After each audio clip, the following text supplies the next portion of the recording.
Namaste and welcome to this tutorial on the king of asanas, Shirshasana or the headstand. Shirsh means head. And this is the most iconic position apart from, of course, the meditative asana. The most iconic pose is Shirshasana. When you think of yoga, you think of these impossible yogis living in the Himalayan snows, sitting in meditation, standing on their head. The Shirshasana gives a tremendous amount of confidence if you're able to do it and if you're able to teach this effectively. The first thing that you have to understand is why we do Shirshasana. When you invert the blood supply, now constantly my heart is having to pump blood up to my brain against gravity. This puts a lot of strain. When I reverse it, the blood flow to the brain becomes much more enhanced and easy. At least for some time, the heart gets that little bit of rest, the body gets a rest from having to always pump against gravity. In terms of the magnetic polarity, when you inverse it, you're in sync with the Earth's magnetic field and it makes you very, very relaxed. In terms of the prana, normally prana is going up, apana is going down, as you'll study. When you invert the body, that changes and that leads to a lot of energy itself. Now what you have to do is understand what the flat part of your head is. A lot of the times people try to put just above the forehead and you have to explain to your students. You can put your hands on the eyebrows where the middle finger reaches, that's the topmost part of the head. You can put a book there to see whether you can balance that. So now in Shirshasana, if you need, you can do it against a wall and you can tell your students that. If they're doing it against a wall, let them do it in the corner of the wall, that's better, especially if they're doing it at home. So one hand on one corner, other hand on another corner, so you're up between where the two walls are. And what you want to do is join your elbows and then have your fingers interlock here. Now place the crown of your head on the floor.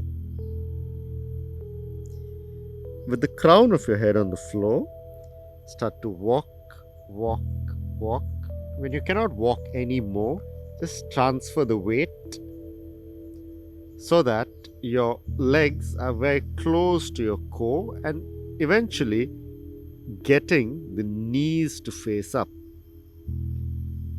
If you can balance here for a while, then straightening the legs is not a problem.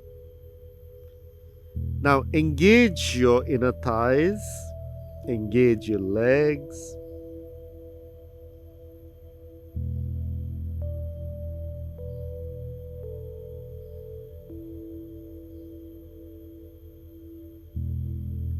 And when it's time to come back, you can either drop a leg or both the legs and then stretch. Learning how to teach this will be a very important part of your journey as a teacher. I'm going to invite Grace to come in.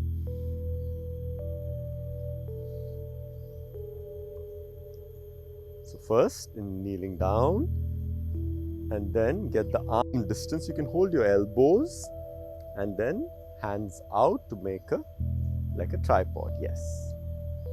Place the crown of your head on the floor against your hands. Start to walk. When you cannot walk anymore, just gently transfer. Wonderful. Stretch. Engage your core. Engage your inner thighs. Stretch your legs up. The more you can push with your forearms, there's no strain on the neck or on the head, and you're engaging the legs, and you can come back down. It's very, very important to ensure that there's no pain on the neck. So the forearms have to take the load, and after you've done that, you can do a stretch to relax the shoulder. There should be no pain in the neck and shoulders as the body works through this posture. Shirshasana, as I discussed, is one of the most important asanas. There are, according to legend, 8.4 million asanas. There are probably about 300-400. You may not be able to do all of them for sure, but some asanas are worth training. Shirshasana is one of them. Wishing you all the very best on this journey. Namaste.